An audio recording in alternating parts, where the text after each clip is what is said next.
جن حالات میں اسلامی جمعیت طلبہ میں شامل ہوا تھا اس وقت بہت برے حالات تھے، بالکل ٹیررزم تھا. آپ کو پتا ہے اس وقت MQM جو ہے وہ تعلیمی اداروں میں بھی جو کچھ کرتی تھی، بھتہ خوری، دہشت گردی. ہم لڑتے نہیں تھے، ہم کھڑے رہتے تھے، ریزسٹ کرتے تھے، ہم کھڑے رہتے تھے اور اپنی بات کرتے تھے، اپنا پیغام پہنچاتے تھے.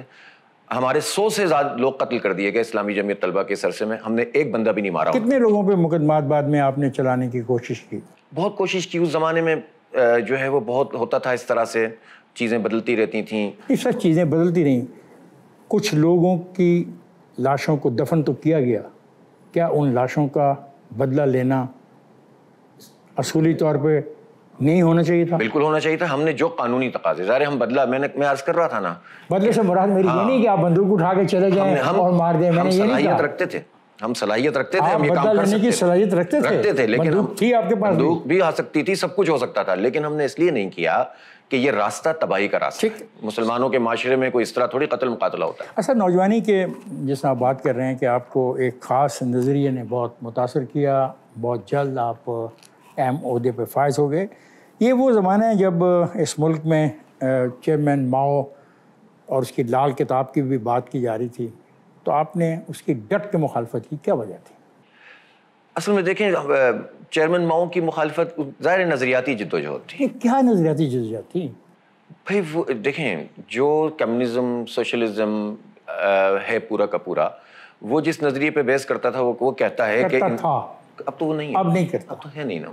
Are you sure about it؟ میرا خیال ہے تقریباً اب وہ تو وائپ آؤٹ ہو گیا. بلکہ جو اس کا مطلب اگر آج روس کی طرف میں دیکھوں تو روس کے بارے میں آپ کے نظریات کیا ہیں؟ نہیں، روس سے بات چیت ہونی چاہیے اور بہت اچھے طریقے سے ہونی چاہیے. آپ کہتے تھے کہ اگر یہ روسی آ گئے تو ہماری عورتوں کو بھی مشترکہ ملکیت بنا لیں گے، یہ ہینڈ بل ہیں آپ کے. تو ان کا نظام وہ تھا نا، ان کا نظام وہ تھا، بدل گیا نظام، ان کا اسٹائل وہ تھا. اب تو انہوں نے بدلا ہے نا. وہ تو اب ہمارے دوست ہیں. نہیں، دوست دیکھیں، دوست اور دشمن کا پیمانہ جو ہے نا اپنی سوورنٹی اور اپنے مفادات اور اپنی قوم کے مفادات کی بنیاد پر. بہت اچھا بیان ہے آپ کا کہ اپنی سالمیت اور اپنا جو اقتدار اعلیٰ ہے اس پہ کوئی کمپرومائز نہیں ہو سکتا. لیکن میں سوال دہراتے ہوئے اگلے سوال پہ جاؤں گا کہ چیئرمین ماؤ اور ان کی لال کتاب کبھی پڑھی ہے آپ نے؟ نہیں، دیکھی ہے، پڑھی ہے، سنی ہے اور بار بار سنی ہے، اور اتنی سنی ہے کہ بس ظاہر ہے کہ منور حسن صاحب آپ کو نہیں سناتے رہے؟ جی، منور صاحب دونوں سناتے تھے نا، کہ پہلے چیئرمین ماؤ کی سناتے تھے، پھر چیئرمین ماؤ سے ہٹ کر کیوں اسلامی جمعیت طلبہ میں وہ بھی سناتے تھے، اور وہ اتنا سناتے تھے کہ ہمیں اچھی طرح حفظ ہو گیا.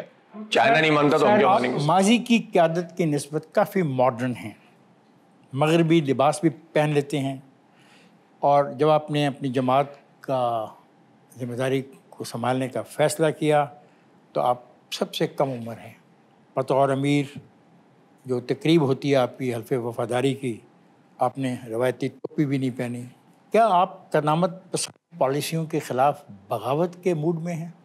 اچھا، ایک تو یہ ہے کہ لباس نہ مغربی ہوتا ہے نہ مشرقی ہوتا ہے. لباس اسلام میں تو لباس وہ ہے جو ساتر ہونا چاہیے اور دیکھنے میں بھلا لگنا چاہیے. اپنے اپنے کلچر، اپنے اپنے موسم، اپنی اپنی جو ہے وہ عادت کے مطابق لباس ہوتا ہے، اور وہی جماعت اسلامی کا موقف بھی ہے. کسی کی پریکٹس شلوار قمیض کی ہوتی ہے، کسی کی دونوں کی ہوتی ہے، پینٹ شرٹ کی، کوئی صرف پینٹ شرٹ پہنتا ہے. تو میں جو مجھے ہوتا ہے دستیاب پہن لیتا ہوں، اور یہی جماعت اسلامی ہے. کیا کسی زمانے میں پینٹ شرٹ کے خلاف علماء کرام بہت مخالفت نہیں کرتے رہے؟ اگر جو علماء کرام مخالفت کرتے ہوں گے ان سے پوچھنا چاہیے. اسلام آپ نہیں کرتے؟ میں تو نہیں کرتا، اور کرنی بھی نہیں چاہیے. چل، آپ وڈیرہ شاہی کے خلاف ہیں. جب میں آپ کو پڑھتا ہوں، اسٹڈی کرتا ہوں اور آپ کی تقاریر دیکھتا ہوں، آپ کی جماعت 1970 میں جاگیرداروں کی ڈٹ کے حمایت کرتی رہی. اب میں آپ کی کون سی بات مانوں؟ آج کی بات مانوں یا ماضی کی بات مانوں؟ جماعت اسلامی کا جو موقف ہمیشہ سے رہا ہے وہ یہ ہے کہ قبضہ کی ہوئی زمین تو 1 انچ بھی کوئی نہیں لے سکتا.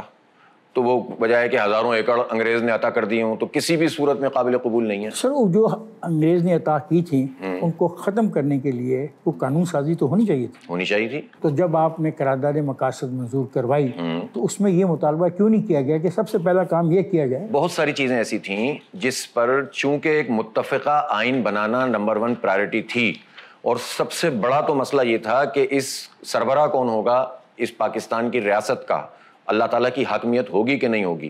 جب وہ سوال ریزالو ہو گیا اور قرارداد مقاصد اس آئین کا باقاعدہ حصہ بن گئی، تو میں سمجھتا ہوں کہ پھر اس کے بعد آپ یہ راستہ کھل گیا کہ اس کے رد میں جتنے بھی قوانین ہیں وہ ٹھیک ہو سکتے ہیں. تو جتنی ٹھیک چیزیں، یعنی ظاہر ہے اس میں جاگیردار بھی تھے، وڈیرے بھی تھے، خان بھی تھے, سردار بھی تھے, ان کے ساتھ مل کر آئین بن رہا تھا. تو اب کیا کہتے ہیں؟ ہم یہ کہتے ہیں لینڈ ریفارمز ہونی چاہیے. تو جو آپ مخالفت کرتے رہے 70 میں؟ سر مخالفت ہم نے نہیں کی. اچھا بھی نہیں, ہم نے مخالفت نہیں کی. ہم یہ سمجھتے ہیں کہ ملکیت تو کسی کی بھی ہو سکتی ہے اور کتنی بھی ہو سکتی ہے, ٹھیک ہے. سرمایہ دار جتنی مرضی بلڈنگ بنائے, جتنا مرضی پیسہ کمائے, اگر اس کا سرمایہ مرضی لوٹ مار کرے, اور جب مزدور کو تنخواہ دینے کی بات آئے تو پھر یہ اس کی مرضی ہے. یہ تو آپ نے فرما دیا. اب میں کچھ عرض کروں. میں عرض یہ کر رہا ہوں کہ سرمایہ داری اور سرمایہ کاری میں فرق ہے. سرمایہ دارانہ ذہنیت یہ ہے کہ غریب کا استحصال کر کے اپنے سرمایہ میں اضافہ کیا جائے, اور سرمایہ کاری یہ فلسفہ ہو گیا نا. یہ فلسفہ نہیں ہے, حقیقت ہے. اسی پر ہماری معیشت اور معاشرت قائم ہے. آپ جو موجودہ سرمایہ داری نظام پاکستان میں ہے, جو ان کا رویہ ہے اپنے کارکن کے ساتھ, آپ اس کو درست سمجھتے ہیں؟ سوال ہی پیدا نہیں ہوگا. چلے 2014 آپ نے 7 نکاتی عوامی چارٹر پیش کیا, جس میں آپ نے کے الیکٹرک کے ساتھ معاہدے کا معاملہ اٹھایا. آپ کے الیکٹرک کے ساتھ معاہدے میں کن شرائط پر اعتراض کرتے ہیں؟ ایک تو یہ ہے کہ یہ معاہدہ منظر عام پر ہی نہیں آیا, جیسے بہت سارے آئی پی پیز کے معاہدے منظر عام پر نہیں آئے. آپ اتنے طاقتور آدمی ہیں کراچی کے, یہ کاغذ آپ کے ہاتھ نہیں چڑھا؟ نہیں, پھر تو ملا, پھر تو ہم کورٹ میں بھی گئے, پھر تو ہم نے بڑی اسٹرگل کی ہے, اور اس میں ہمیں یہ پتا چلا ایک تو یہ مونوپولائز سسٹم تھا. اگر انہوں نے اس کی نچکاری, اول تو نچکاری کرنے کی اس وقت کیا ضرورت تھی, اس کو ٹھیک کرنا چاہیے تھا. نمبر 2 بات یہ کہ جب انہوں نے اس کی نچکاری کی تو انہوں نے یہ کہا کہ ہم ملازمین کو نہیں نکالیں گے اور 15 پیسے فی یونٹ چارج کرتے رہیں گے. پیسے یہ چارج کرتے رہے, ملازمین کو فارغ کرتے رہے. پھر انہوں نے ایگریمنٹ یہ کیا کہ ٹرانسمیشن, ڈسٹریبیوشن, جنریشن سب ایک پارٹی کو دے دی. پھر انہوں نے یہ کیا کہ 2009 میں پارٹی شفٹ کی تو جو 50 ارب روپے اس وقت کے ڈالر ویلیو دیکھیں اب کیا تھی, تو اس کی لائبلٹی زرداری صاحب نے قومی خزانے سے ادا کر دی اور ایک تازہ دم شکاری کو ہمارے اوپر چھوڑ دیا. آپ کو ان 3 شرائط پہ اعتراض ہے؟ نہیں, یہ تو بنیادی باتیں ہیں. پھر اس کے بعد اس میں 50 چیزیں, لائن لاسز کا مسئلہ ہے. لائن لاسز تو ہم سب اس میں شریک نہیں ہیں. لیکن 19 سال اب گزر گئے. نہیں, لائن لاسز کی جب ہم آپ اور میں بات کرتے ہیں کہ ہم سب اس میں شریک ہوتے ہیں. پاکستان کے عوام میں یہ ہوتا ہے بھائی, آپ اوپر سے چیزیں ٹھیک کریں گے تو عوام بھی ٹھیک ہوں گے. یہی عوام دبئی میں جا کے تو ٹھیک ہو جاتی ہیں. 2016 میں 13 نکاتی عوامی چارٹر آپ کا, آپ نے اسٹریٹ کرائمز کو روکنے کی بات کی. ٹھیک ہے. کیا آپ کے علم میں ہے کہ نیو یارک کا ایک میئر تھا روڈی, اس نے اسٹریٹ کرائم کی وارداتوں کے خاتمے کے لیے پولیس کو 0 ٹالرنس کے اختیارات دیے. کیا آپ بھی پولیس کو 0 ٹالرنس کے اختیارات دینے کے حامی ہیں؟ لیکن یہ کنڈیشنل ہے. آپ پولیس کو اکوپ کریں, ٹرین کریں, مقامی پولیس کا ریشو ہر جگہ پر 80% رکھیں. بعض جہاں کی آپ بات کر رہے ہیں وہاں بعض شہروں میں ڈائریکٹ پولیس چیف کا انتخاب ہوتا ہے, تقرر نہیں ہوتا, لوگ منتخب کرتے ہیں. پولیس کی عوام میں آپ یہ مقامی لوکل باڈیز کے حوالے سے بات کر رہے ہیں کہ یہ پاور ان کے پاس, وہ پاور بھی ہونی چاہیے. اور جو افسر اور جو ملازمین ہیں, اسپیشلی کراچی کے تناظر میں کہتا ہوں, اس میں سندھی مہاجر کا مسئلہ نہیں ہے, پختون پنجابی کا نہیں, مقامی اگر جو وہاں کا پرماننٹ ریزیڈنٹ ہے وہ 80% ہونا چاہیے. اچھا, آپ کو پتہ یہ روڈی کا کیا تھا, شیشے لوگ توڑ دیتے تھے جی, اور گرافٹی کرتے تھے. اس نے بہت سختی کی, اور جو اس نے کہا کہ جو چھوٹا جرم ہے اس پہ قابو پاؤ گے تو بڑے جرائم پہ قابو پا لیا جائے گا. چھوٹا جرم تو لوگ جو ہے نا اب اس طرح کی چیزیں تو سوچتے بھی نہیں ہیں. یہاں تو بندہ مار دیتے ہیں موبائل چھینتے ہوئے. 78 لوگ مارے جا چکے ہیں 5 مہینے میں کراچی میں. یہ تو آپ بتا رہے ہیں نا جی. تو یہ جو اس قسم کے تجربات 90,000 وارداتیں ہوئی ہیں. اس قسم کے تجربات جو ہیں ان پر اگر عمل کر لیا جائے. کراچی میں پانی کے مسائل پہ آپ بہت بات کرتے ہیں. میری 2 چیف منسٹر سے واقفیت تھی, دونوں کے 2 طرح پیپلز پارٹی تھا, غلام مصطفیٰ جتوئی صاحب سے اور ممتاز صاحب سے. میرا یہ سوال ہمیشہ رہا کہ آپ نے کیوں نہیں سمندر کے پانی کو اس قابل بنایا کہ اس شہر کو پرووائڈ کر سکیں, اور پھر کیوں آپ ایک چھوٹے سے معاہدے کے تحت پانی کو لے رہے ہیں. آج بھی جو معاہدہ ہے وہ بھی ایک معاہدہ ہے, وہ بھی معاہدہ بہت پرانا ہوتا جا رہا ہے. آپ کیا تجویز کرتے ہیں, how much it will cost?